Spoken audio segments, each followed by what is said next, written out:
All right, here we go. Give me a 911 call. Pop, pop, pop, shots fired. Somebody got shot. Give me a 911 call. How you think that call's gonna go? 911, what's your emergency? Go. Somebody got shot? Okay. Now, here we go. We're gonna make this a self-defense situation. Okay? You shot somebody in self-defense. Ring, ding, ding, 911. What's your emergency? Go. Okay, one at a time. There's a lot of self-defenders in here. Here we go. And I want y'all to speak up. Here we go. Go.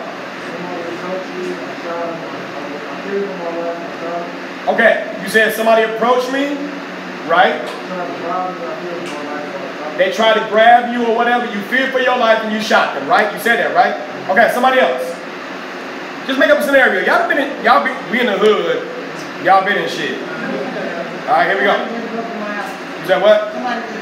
Somebody just broke in your house. Okay, here we go. I am the intruder. You got your pistol, and I got a gun in my hand. What you do? You shoot? What? Do that. Oh, you're not. So you're not gonna shoot? Yeah, I'm gonna shoot. Okay, well do it then. Pew pew.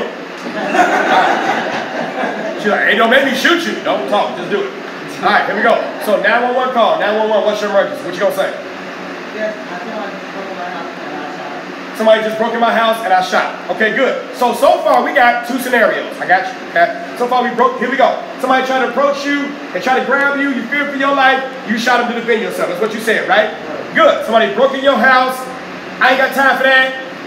My diabetes acted up. She ain't say all that extra shit, I'm just a panic. Here we go. And I shot him, got it. Slept on my arm too hard, this one was dead. Pop, shot him, got it. Go, what you got, what you got? They tried to carjack you, you shot them. Okay, here we go. One more person, go. They jumped on me, so I shot them. They jumped on you. It was 7 of them. All different colors of hair. Different lengths of lashes. And it was the one with the individual strips that was doing too much. That was there. All right, and you shot it. Got it, here we go. Let me tell you why every last one of you all just gave them too much information on the 911 call. You said I shot them. Now, I want you to understand that 911 calls are important, but nobody protects themselves better than the police. So if you want to learn how to keep yourself out of convicting yourself by giving too much information under stress too soon, listen to the police. Here we go. When you call 911, I got an acronym. It's called LOCKNASH. LOCNASSHD. I'm gonna tell you what it means. The first thing you want to give is your location. Why do you want to give your location first? So they can be on their way. Some of y'all like, but they got that smartphone technology and they can track you. What if your phone go dead? How many of y'all your phone is on low percentage now? Because you ain't charging up. Thank you. So you might want to give them location first. Remember, no more than 3 words, right? 644 East 79th Street. 644 East 79th Street. Give them a location twice. Nice and slow. Why do I say nice and slow? Calm your ass down. Not like a frantic 911 call. Motherfucker, put his ass up. Who's gonna hear that shit? All they know is you was free. Right. Calm yourself down. Here we go. Give your name twice and slow. Mike Brown. Mike Brown. Okay? Give them the name of the situation. So you said somebody broke in your house and you shot them. Guess what that would be? Burglary. Residential burglary. Right? Here we go. You said somebody tried to grab you, you felt threatened, you pulled out your firearm and shot them. Guess what the name of that situation is? Aggravated battery. You said somebody what? Somebody tried to jump you. Boy, that's mob action. Aggravated battery. Okay? You can learn from the police how to protect yourself. Why do you give the titles? You give the titles because it says what happened without saying who did what. Okay?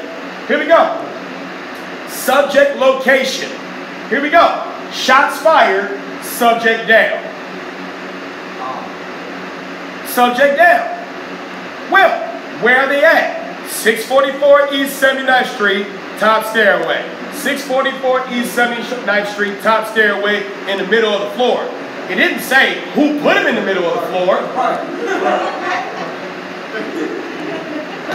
Don't volunteer and snitch on yourself. Jesus Christ. Here we go. Help needed. What kind of help do you need? Well, I need the police and 2 paramedics. Why? One for me first and one for them. Why do I want to help them? Because you're the fucking victim. Does that make sense? Yeah. Oh, because you got so much vengeance in your heart. Fuck them, but I'm a victim. When you're born with a different set of cards, how many of y'all play spades? How many of y'all had a winning hand? How many of y'all lost with that winning hand? How many of y'all had a losing hand? How many of y'all won with that losing hand? What I'm saying is, you don't know how the game is going to come out until you what? Okay, so let's play the game. Here we go. Description. Keep it simple. Your gender, your race, a simple color of what shirt you're wearing, a simple color of what pants you're wearing, and what color shoes you're wearing. I'm a male black, navy blue shirt, gold writing, black pants, black shoes. Remember, you are under stress. Well, you want to give them details, otherwise they think you lying. They're going to think your ass lying anyway. Now, take a picture of this real quick. Write that picture. I'm telling you, this stuff is going to save your behind. Lock Nash.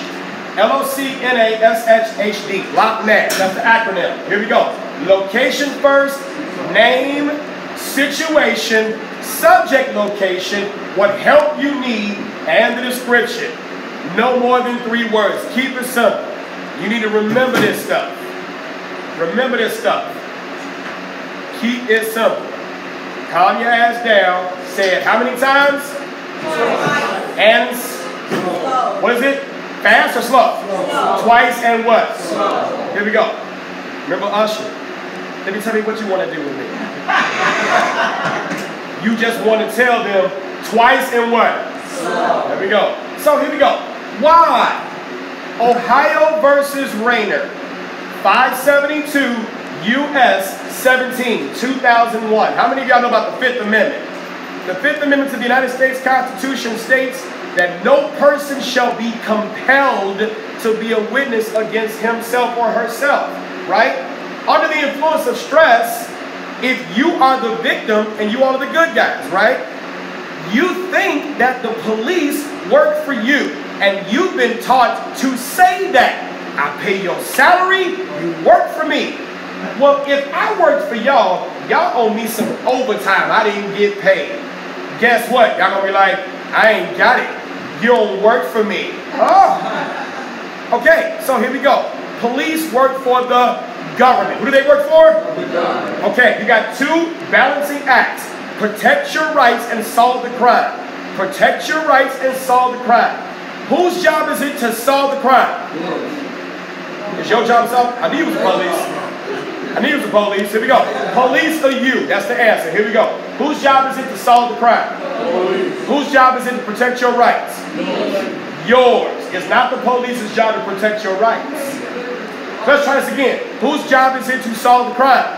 Police. Whose job is it to protect your rights? Yours. Okay? Ohio versus Rayner, 532 U.S. 17, 2001. This is a United States Supreme Court case. It says, one of the basic protections of the 5th Amendment is so that innocent persons who don't understand the investigation, who don't understand police procedure, in other words, it's called ambiguity. It's ambiguous. You don't know, right? You don't know at what point in time your truthful response to a situation could provide the government evidence against you. You don't know. How many times you got to tell the truth? Once or more than once? How many times? I'm sorry. More than once? Shit, you sure? How many times a person got to tell you a lie? They only got one time to lie to you, and after they lie to you, that's it. Right? So if you got one time to tell a lie and your credibility is done, how many times you got to tell the truth? Once. And it could be something so simple as you were wearing a blue shirt on that day, were you? No, I wasn't wearing a blue shirt. And then we look on the camera and see what color shirt you were wearing. What color shirt? Blue. So now it sounds like you what? So if you lie about something so simple that you wore, then you lie about anything. You see how I flipped that? Can we prove you wore a blue shirt? Yes, because it's on what?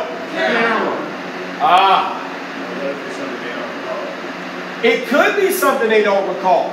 But guess what? Under the influence of stress, because you are a victim and you think I work for you, I am your friend, I will buy your story because you're the good guy and I'm the good guy. And good guys tell each other the truth because good guys are going to always back each other, right?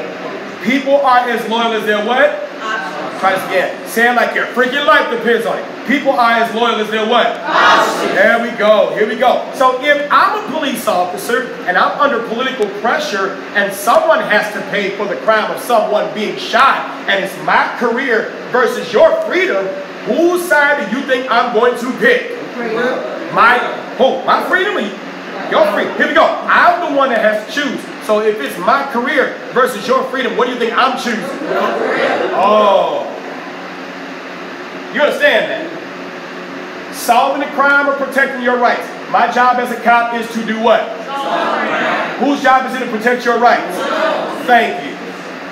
Thank you. Here we go. No matter how innocent you think you are, you may be, but the cops don't know that. They have to figure that out. Here we go. That's where that first 48 hours. After a situation when you press that trigger, you need to give yourself 2 sleep cycles so that you can recall what information took place when you are in the presence of a lawyer. Okay? Here we go. Miranda versus Arizona. Tell me your Miranda rights. Go. Okay, let's try this again like y'all know it. Go. Good. I'm glad y'all didn't start out with, in the criminal justice system, sexually based offenses, especially heinous, in New York City. All right, here we go. You have the right to remain silent. Say it. You have the right to remain silent. If you choose to give up that right, anything you say, and it will be used against you, in a court of law. You have the right to an attorney. If you cannot afford an attorney, one will be provided for you. That's the basic understanding of your Miranda rights pursuant to Miranda versus Arizona 384 U.S. 436. That's the case law. Here we go. Don't become the experiment. When you contact the police, immediately upon them arriving to you, right? Remember, we already gave the location. You already gave your name. You already gave the situation, the title of what occurred. You already gave the subject location, right? You gave your help that you needed and the description. Now when they come to you, I get it. How many of you all think that the Fifth Amendment means I got the right to remain silent so I could be silent? Some people think that, don't they? There's a United States Supreme Court ruling, Salinas versus Texas. Your silence can be used as an indication of guilt against you. But here we go. Some of y'all like, man, it's bullshit. You just said they told me I had the right to remain silent. What does silent mean? Okay, so let's answer this. Here we go. You hungry? You go into the drive-thru, McDonald's, right? You just got out of Mike Brown's class, who got 3 fans from Walgreens. It's hot. Is that the truth? Because lunchtime is around the corner. Here we go. So you go to the drive-thru. You get to the welcome to McDonald's, man, take your order. Yo ass. And they inside like I knew he was going to be tried today. Watch this. Y'all come in. I told you we was going to have one. Watch this. Welcome to McDonald's, man, take your order. Yo ass. You think they know what you want? And they're not going to know what you want unless you what? Until you tell them, right? So if you want your lawyer, that's why you need to say you want your what? Lawyer. So let's talk about it. Here we go. When the police come to you and they ask you what happened. I am the victim of a crime. Say it. I am the victim of a crime. I need medical attention. Say it. I need medical attention. I invoke my Fifth Amendment right. Say it. I invoke my Fifth Amendment right. I want my lawyer. Say it. I want my lawyer. That's it. That's it. Is that a statement? Yes, that's a statement. Did you comply? Yes, you did. Did you tell them what happened? Yes. You did not get into specifics because you're under stress. That's the worst time to talk. How many of y'all had a real good ass fight? After that real good ass fight, you were what? Tired. That's the last time you want to be getting into anything that requires you to use your mind. Right? Solving a crime and protecting your rights. Whose job is it to solve the crime? Whose job is it to protect your rights? Good, good. Here we go. I was the victim of a crime. You're establishing a position. You're either the suspect or the victim. You're either the prosecution or the defense. You're either the plaintiff or the respondent. It's an adversarial position, an adversarial system. Establish a position. Let them know what you are. I was the victim of a crime. What kind of crime was it? A crime. There's a lot of crimes. I know. What kind of crime? A crime. What was it? Aggravated battery. Well, what happened? An aggravated battery. I was the victim of a what? You better learn these things under stress. I'm telling you, in the military, if we ever got captured by the enemy, name, rank, serial number, unit of assignment. That's it. Give no aid or comfort to anyone you think is an enemy or a threat. Make sense? Yeah. Here we go. I need medical attention. You know you may need medical attention or you may not know it. How many of y'all got into a real situation, beat the shit out of somebody in self-defense, and you got hurt, didn't even know it until you calmed down? I'm teaching you where you live. Because you're going to be under so much stress. So much stress. You're not going to feel it until your body calms down where you can start to feel shit again. Eighth Amendment protection, medical attention. I invoke my Fifth Amendment rights. It doesn't become activated until you say you invoke your Fifth Amendment protections. I want my lawyer. You have a Sixth Amendment right. And Gideon versus Rainwhite, 372 U.S. 335, the 63 Supreme Court case during the era of the Warren Supreme Court. You have a right to counsel. You have a right to that. So since you have a right to that, activate it by saying these certain things. That's it. Take a picture of this. If y'all didn't already do it. How about I have y'all phones ready?